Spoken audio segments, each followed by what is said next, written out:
Halo mahasiswa semuanya, selamat pagi, selamat siang, ataupun selamat malam dimanapun kalian berada. Semoga selalu dalam keadaan sehat walafiat.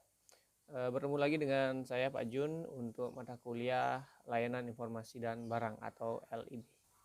Oke, pada pertemuan kali ini kita akan membahas terkait topik yang kedua, di mana topik yang sebelumnya kita sudah membahas terkait dengan tugas dan tanggung jawab, peran serta fungsi dari seorang bellboy.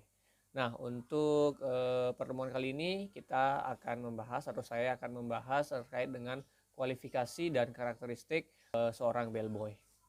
Baik, ketika kita bicara tentang hotel atau petugas hotel, karyawan hotel, hal pertama yang pasti kita lihat adalah orang yang memiliki penampilan yang profesional, rapi, kemudian bersih dan wangi. Ya, setiap hotel memang menerapkan standar yang tinggi untuk penampilan karyawannya karena itu merupakan citra dari hotel itu sendiri. Bayangkan apabila karyawan hotel berpenampilan yang kurang baik, kurang rapi, kemudian tidak diatur sedemikian rupa, itu akan membuat citra buruk kepada hotel itu sendiri. Memang ada beberapa hotel yang memiliki style atau cara berpakaian berpenampilan yang bebas, tapi itu kembali lagi ke tipe hotel itu sendiri. Dan kebanyakan hotel di seluruh dunia penampilan adalah hal yang mutlak harus distandarisasikan dan harus rapi, kemudian profesional, sehingga menjadi citra yang baik untuk hotel itu sendiri di mata tamu yang menginap. Berbicara terkait dengan penampilan, ini akan berkaitan dengan kualifikasi serta karakteristik dari seorang bellboy. Nah, pada kesempatan kali ini kita akan membahas 3 topik terkait dengan karakteristik, kemudian kualifikasi seorang bellboy di hotel. Yang pertama adalah personal hygiene dan grooming. Jadi bagaimana penampilan itu diterapkan sebagai ada acuan dalam bekerja atau sebelum bekerja bagi petugas bellboy. Kemudian yang kedua adalah what's make a good bellboy, artinya apa saja sih yang harus kita perhatikan untuk menjadi seorang bellboy yang baik dan profesional. Dan yang ketiga adalah working condition atau situasi kerja yang kita hadapi ketika kita menjadi seorang bellboy.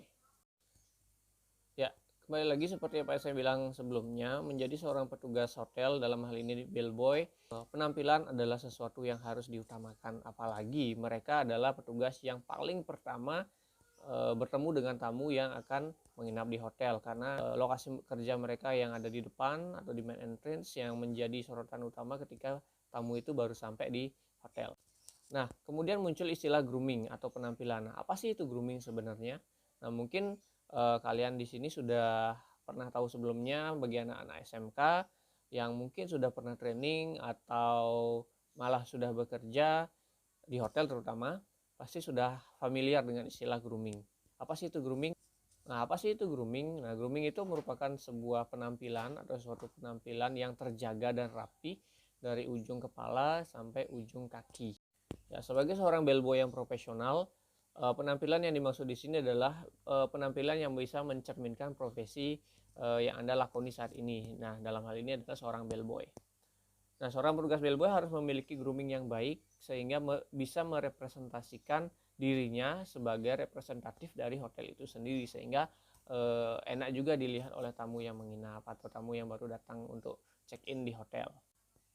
Nah, maka dari itu beberapa hal yang perlu kita perhatikan, apa sih standar grooming atau bagaimana sih standar grooming dan hygiene dari seorang bellboy yang bertugas di hotel.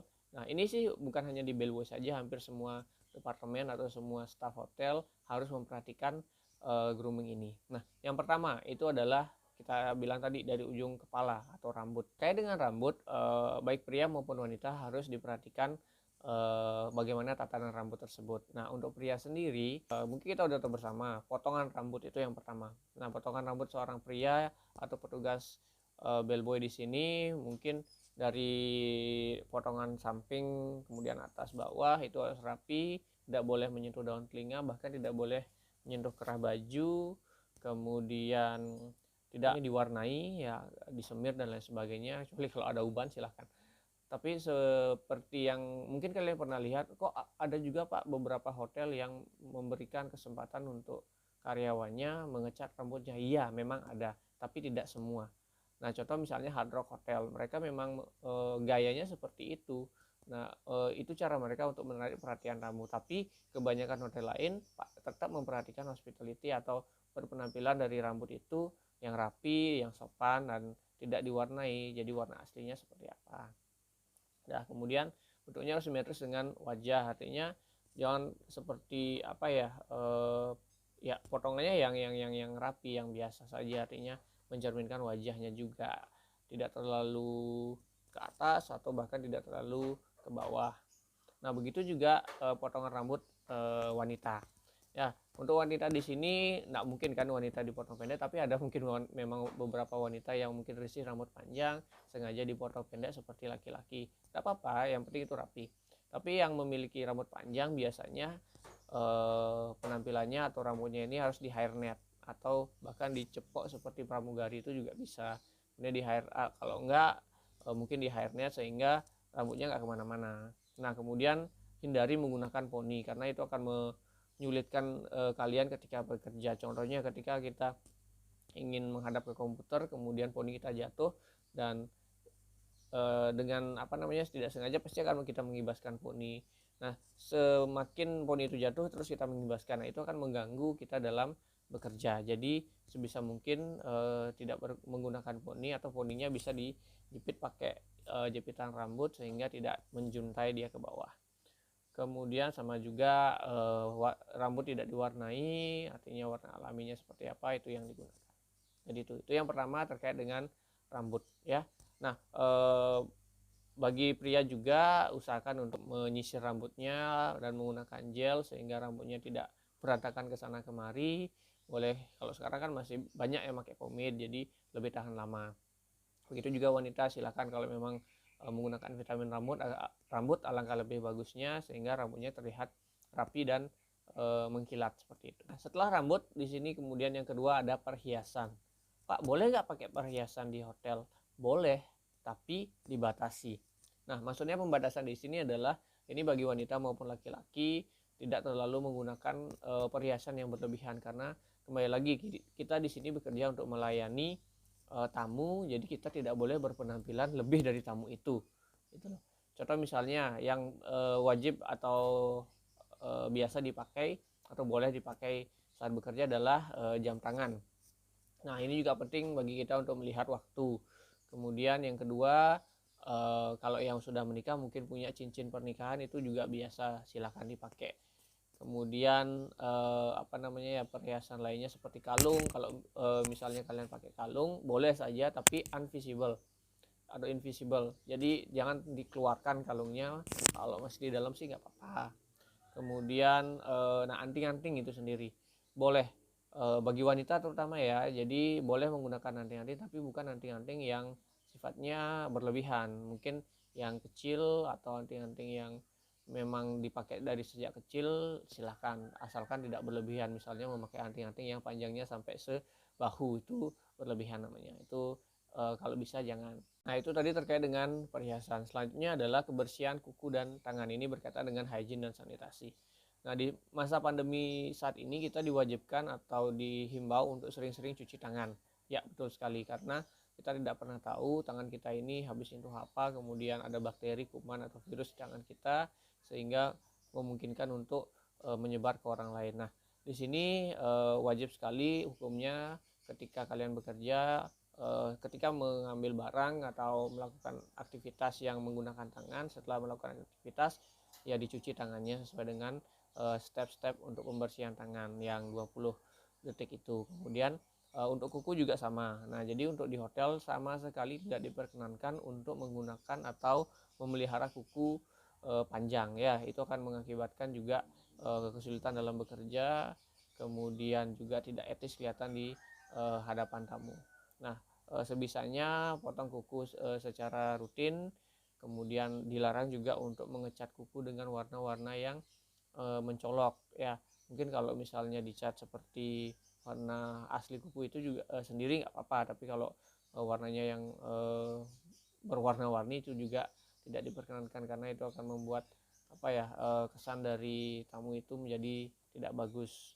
Nah, selanjutnya adalah kebersihan wajah. Nah, kita tahu bersama bahwa wajah di sini adalah hal yang paling pertama dilihat atau menjadi menjadi tujuan utama ketika orang berhadapan-hadapan. Ya, wajah yang bersih dan wajah yang segar itu akan menimbulkan citra yang bagus, aura yang positif atau aura yang bisa menyenangkan orang lain juga ketika melihat wajah kita.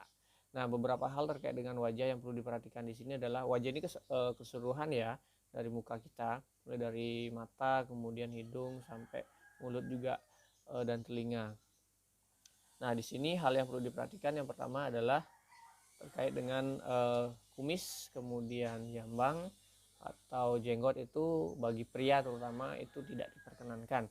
Jadi secara rutin mungkin setiap hari sebelum menuju ke area kerja, pada saat di restroom, saat ganti pakaian, selain itu kalian juga bisa membersihkan atau menguris kumis dan jenggot kalian. Jadi sehingga tidak ada rambut yang ada di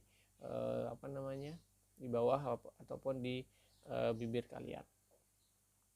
Nah, yang kedua terkait dengan kebersihan gigi dan mulut. Iya, betul sekali. Apalagi kita saat ini berhadapan langsung dengan tamu, memberikan layanan langsung kepada tamu, pastikan tidak ada bau mulut yang keluar, kemudian tidak ada sisa-sisa makanan yang terselip di gigi, karena itu akan sangat mengganggu sekali dan akan membuat tamu merasa tidak nyaman. Kemudian bagi yang wanita, make up. Wajib nggak pakai make up? Wajib. Jadi tidak ada alasan bagi wanita tidak memakai make up saat mereka bekerja, apalagi di hotel. Nah, make up di sini yang saya maksud adalah make up yang tidak terlalu berlebihan, yang natural saja. Artinya kalau memang harus pakai pelembab bibir atau lipstick silahkan, tapi warnanya juga yang tidak terlalu mencolok. Kemudian pakai bedak dan lain sebagainya sehingga wajah terlihat tidak berminyak. Nah, itu kemudian hindari juga minyak yang berlebih pada wajah. Nah, ini bisa disiasati dengan membawa sapu tangan ya. Jadi terutama kalau di bellboy itu pasti keringetan, selain minyak juga keringetan karena tugasnya yang lebih bersifat fisikal atau menggunakan kekuatan tubuh. Pasti ketika bekerja akan mengakibatkan keringat yang banyak pada sekitaran wajah. Nah, ini penting halnya seorang bellboy membawa sapu tangan atau handuk kecil di sakunya sehingga setiap saat bisa mengelap atau bisa membersihkan keringat yang ada di muka mereka setelah melakukan pekerjaan, sehingga setelah pekerjaan selesai wajah atau muka mereka kembali terlihat fresh dan segar. Nah, kembali lagi terkait dengan hygiene dan sanitasi. Nah, kalau kita kerja di hotel pasti kita dapat yang namanya uniform atau seragam. Nah, wajib halnya ketika kita bekerja ada hotel yang memberikan fasilitas laundry kepada karyawan. Jadi setiap mereka selesai bekerja, kemudian pakaian yang mereka gunakan mereka bisa kembalikan ke bagian laundry dan di laundry sehingga besoknya bisa dipakai lagi. Ada juga yang tidak memberikan fasilitas ini, jadi petugasnya harus membawa pulang dan dicuci. Minimal dia punya 2-3 setel baju yang bisa diganti atau dipakai bergantian setiap harinya. Nah, karena apa? Kembali lagi, kalau misalnya menggunakan seragam yang tidak disetrika, kemudian yang masih bau keringat, itu akan mengganggu aktivitas kita dalam melayani tamu. Tamu merasa risih, merasa tidak nyaman dengan bau atau pakaian kita yang lusuh. Jadi sebisa mungkin sebelum bekerja pastikan seragam kita disetrika. Kemudian yang kedua, ini hal penting juga, selalu menggunakan name tag karena identitas itu sangat penting di hotel ya. Kadang-kadang tamu itu ingin menyebut nama kita tapi dia tidak tahu kalau kita tidak pakai name tag, dia nggak akan tahu nama kita siapa. Nah, ketika sama halnya dengan kita, ketika kita menyebut nama tamunya langsung di depan tamunya kan mereka pasti senang. Nah, begitu pun kita ketika ada tamu yang menyebut nama kita, misalnya hello Mr. Jun dan lain sebagainya, kita pun akan merasa senang. Nah, itu wajib bagi kita untuk selalu menggunakan name tag. Kemudian selain itu di baju yang atau seragam yang kita pakai harus sesuai dengan prosedur yang diberikan. Artinya kalau emang kita bekerja sebagai bellboy, ya udah baju kita nanti ketika kita ambil di laundry adalah baju seorang bellboy. Jangan ambil baju seorang housekeeping, itu misalnya kan itu udah salah. Kemudian pastikan tidak ada stain atau noda di sekitar seragam kita, karena sedikit saja ada noda itu akan kelihatan kurang rapi dan kurang profesional, walaupun sudah disetrika, dikasih parfum dan sebagainya. Kalau ada stain atau noda itu kelihatannya kan kurang bagus juga. Dan sampai ke bawah di bagian sepatu. Nah, pastikan kalau misalnya kalian bekerja menggunakan sepatunya wajib yang berwarna gelap atau hitam dan disemir setiap hari. Nah, ini juga akan memberikan citra yang bagus bagi kita sebagai seorang bellboy. Dan begitu juga kaos kaki. Nah, ini juga penting sekali untuk diperhatikan karena bellboy adalah orang yang bekerja ke sana kemari, artinya dia tidak diam di satu tempat, dan otomatis karena mereka berjalan, keringat itu akan muncul di sekujur tubuhnya sampai di kaki. Nah, ini biasanya akan menimbulkan bau yang tidak sedap kalau misalnya kaos kakinya tidak diganti setiap hari. Jadi wajib halnya ketika bekerja mempunyai stok kaos kaki atau mempunyai jumlah kaos kaki yang lebih dari 1, 2, 3 bahkan. Jadi setiap hari bisa diganti sehingga tidak akan menimbulkan bau yang tidak sedap.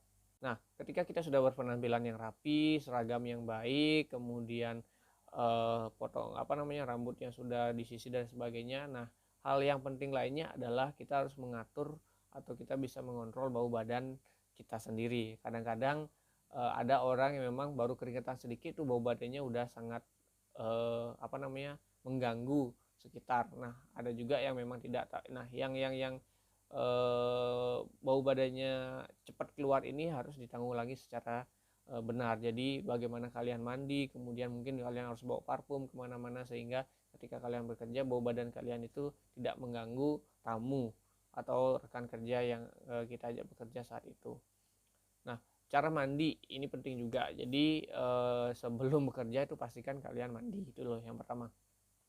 Kemudian kalau misalnya ngerasa kalau punya bau badan ya mungkin bisa cari tahu apa sih makanan-makanan yang bisa mengakibatkan bau badan, bisa kalian hindari, atau mungkin cara-cara menghilangkan bau badan sehingga kalian bisa terapkan di diri kalian sendiri dan kalian tidak bau badan lagi. Tips saya satu, ketika kalian merasa diri kalian punya bau badan, ketika kalian mandi, pastikan kalian mandi itu benar-benar menggosok seluruh badan kalian. Kalian bisa gunakan handuk kecil, handuk becak istilahnya, kemudian itu kalian kasih sabun cair, kemudian diusap di seluruh badan kalian sehingga kotoran-kotoran yang menempel yang mengakibatkan bau badan itu bisa keluar. Pori-pori kalian pun akan bersih, kulit kalian bersih, dan sedikit banyaknya akan mengurangi bau badan dalam diri kalian. Nah, itu beberapa hal terkait dengan grooming dan hygiene dan sanitasi dari seorang bellboy sebelum melakukan pekerjaannya. Nah, selanjutnya kita akan bahas terkait dengan apa sih yang membuat seorang bellboy itu profesional, apa sih yang harus diperhatikan oleh seorang bellboy sehingga bisa bekerja secara baik dan profesional. Nah, di sini ada 3 hal yang harus diperhatikan ketika ingin menjadi seorang petugas hotel, dalam hal ini adalah bellboy yang profesional. Nah, yang pertama itu adalah kalian harus punya kualitas. Ya, kualitas yang dimaksud di sini adalah karakter kalian sebagai seorang bellboy, seperti ya pasti friendly atau bersahabat, kemudian ramah kepada tamu, kemudian tenang dalam setiap aktivitas atau setiap mungkin kalian menghadapi masalah, kalian tenang dalam menghadapinya sehingga solusi bisa dipecahkan. Kemudian selalu aktif dan ceria. Nah, ini penting juga karena contohnya saya pernah bekerja sebagai bellboy selama kurang lebih 1 tahun. Saya paham apa sih yang diinginkan ke tamu ketika mencari kita. Nah, tamu tidak mungkin akan mencari kita kalau kita jutek, kalau kita melayani tamu dengan biasa-biasa saja. Artinya tamu tuh ingin diperhatikan. Mereka datang ke hotel bayar mahal, ingin mendapatkan pelayanan yang terbaik. Nah, itu bisa kita berikan. Apalagi kita ada di depan dan setiap saat pasti kita akan ketemu tamu. Setidaknya kita menyapa. Kalau misalnya tahu nama tamunya, ya sebut nama tamunya. Hello Mr. Brown, how are you today? Halo Mr. Jack, how are you today? Dan lain sebagainya. Jadi tamu itu akan merasa senang dan merasa dihargai. Nah, itu karakteristik yang pertama. Jadi itu akan menunjukkan bahwa diri kalian punya kualitas dalam bekerja. Kemudian yang kedua, keahlian, skill. Nah, pasti kalau kita bicara bellboy, pasti skillnya tidak jauh dari keahlian dalam menangani barang bawaan tamu. Ya, mulai dari tamu baru datang, kemudian tamu tinggal di hotel, sampai akhirnya nanti tamunya berangkat atau meninggalkan hotel. Nah, kemampuan yang di sini, keahlian di sini adalah bagaimana kalian menjaga barang tamu sehingga tidak rusak, kemudian bagaimana teknik kalian mengangkat barang tamu, meletakkan barang tamu di kamar atau di kendaraannya, dan lain sebagainya. Nah, itu berkaitan dengan skill.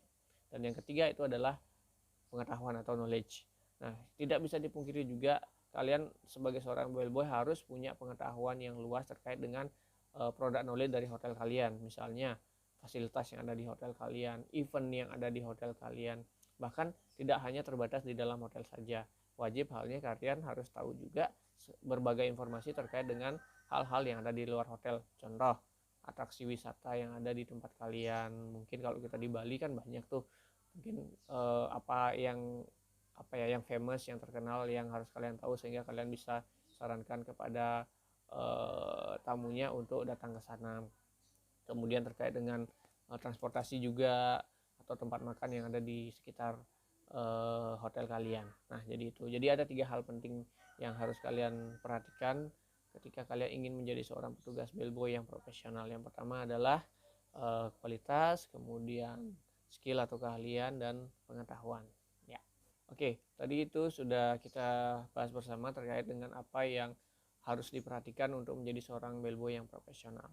Nah, selanjutnya kita akan bicara atau kita akan bahas terkait dengan working condition, atau bagaimana sih sebenarnya bekerja menjadi seorang bellboy.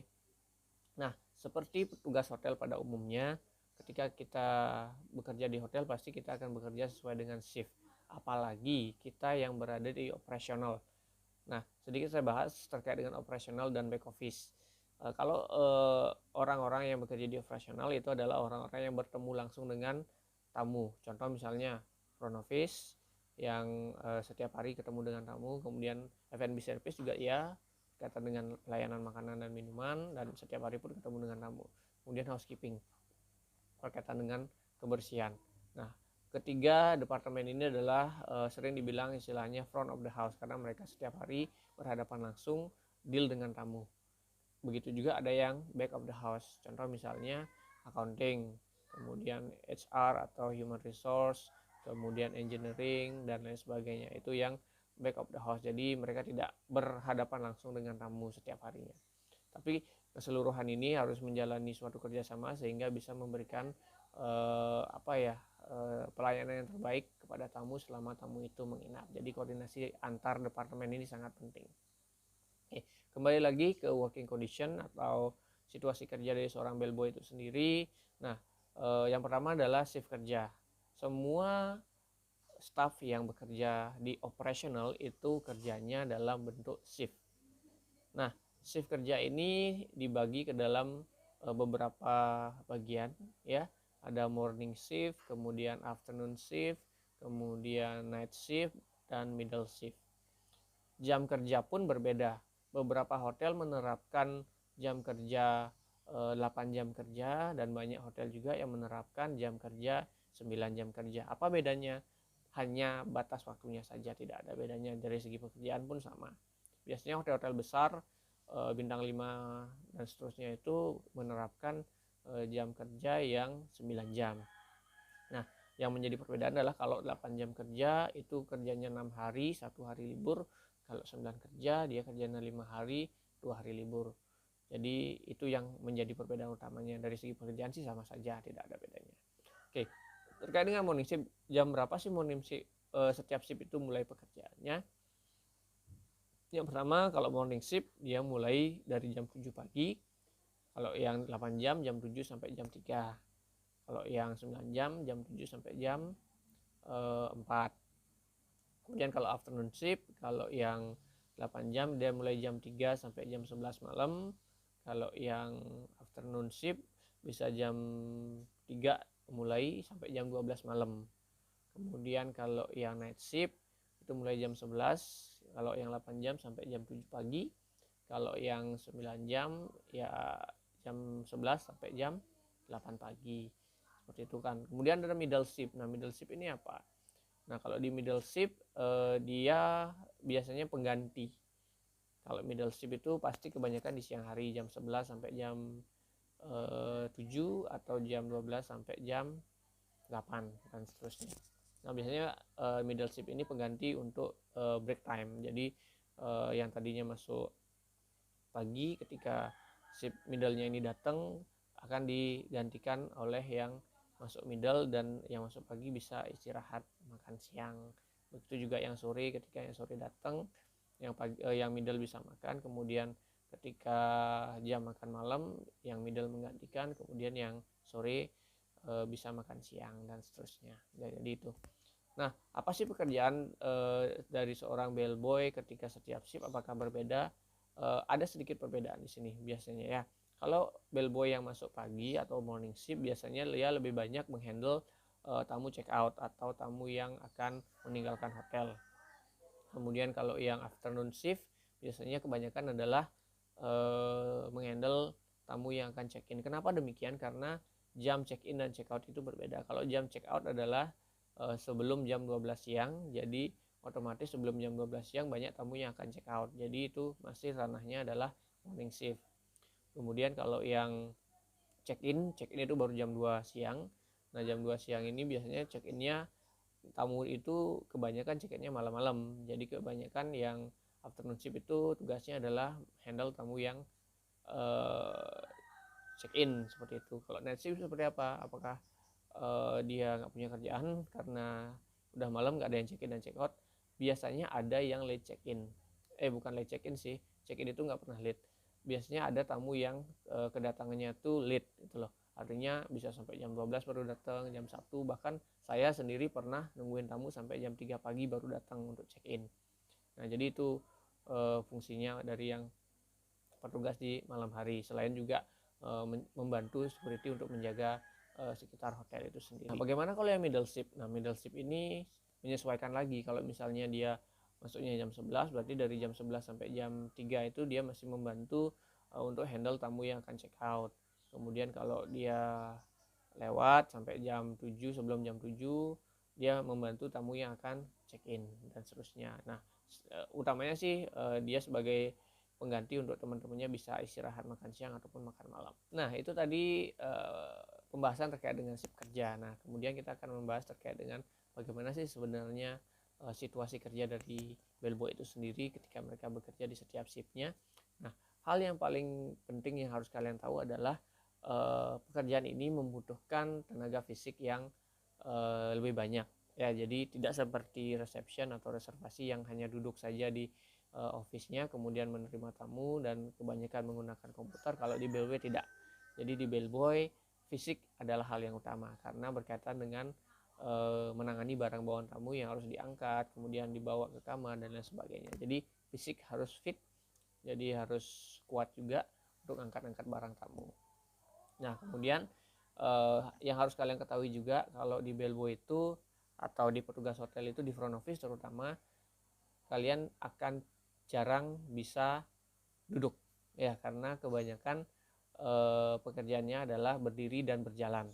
Contoh misalnya di bellboy atau di counter bellboy tidak ada tempat duduk, yang ada hanya counter. Kemudian kebanyakan dari pekerjaannya adalah menunggu tamunya datang, ya harus berdiri minimal itu 6 sampai 7 jam berdiri. Tapi enaknya kalau di bellboy kalian bisa jalan-jalan, tidak akan terlalu terasa pegalnya. Kalau misalnya tidak ada tamu yang check in, nah itu baru kerasa karena harus menunggu dengan berdiri selama 6 sampai 7 jam.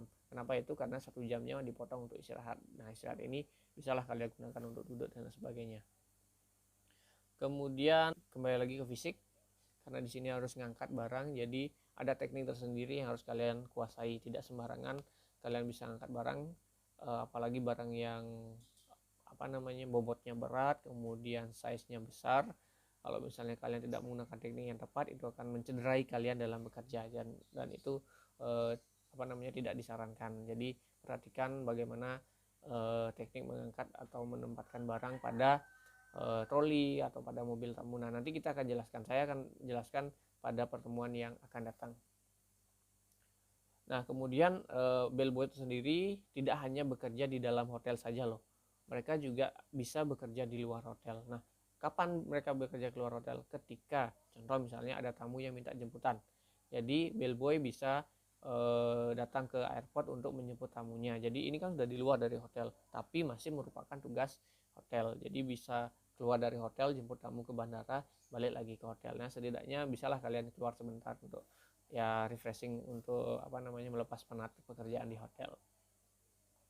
Nah, itu yang kurang lebih gambaran umum gimana sih pekerjaan atau situasi kerja di seksi bellboy atau concierge ini yang ada di hotel. Jadi sepenuhnya mereka kebanyakan bekerja menggunakan fisik. Kemudian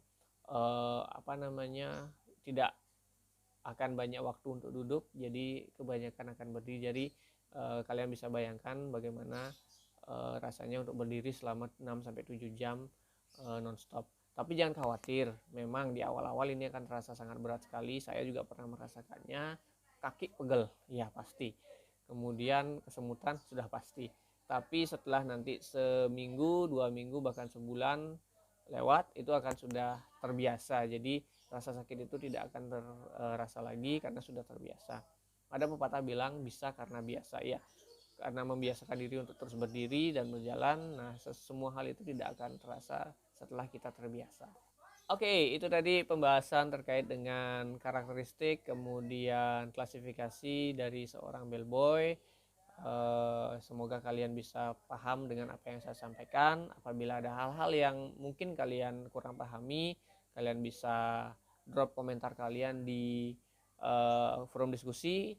Kemudian kalau misalnya ada hal-hal yang mungkin kalian ingin bicarakan langsung dengan saya, kalian bisa kontak pribadi di WA saya atau di grup pun bisa. Jadi semua teman bisa tahu dan mungkin punya masalah yang sama bisa terjawab juga. Oke, satu hal yang saya ingin sampaikan kepada kalian, tak henti-henti saya ingin sampaikan bahwa situasi seperti ini tidak akan menyurutkan kita dalam belajar. Jadi media pembelajaran ada banyak, kalian bisa manfaatkan semua media pembelajaran yang ada yang sudah disediakan oleh kampus, bahkan di internet juga sudah banyak ada. Intinya adalah kalian semangat dalam belajar, kemudian tetap jaga kesehatan, dan kita akan bertemu nanti ketika semua ini sudah kembali normal dan kita akan bertatap muka. Di sana kita akan bisa belajar lebih banyak dan lebih atraktif lagi, ya. Sampai waktu itu tiba, sekarang kita belajar di rumah, kita diskusi di rumah, dan semoga semua ini cepat berakhir dan kita bisa bertemu lagi di kesempatan yang baik nantinya. Oke, salam dari saya Pak Jun, sampai jumpa.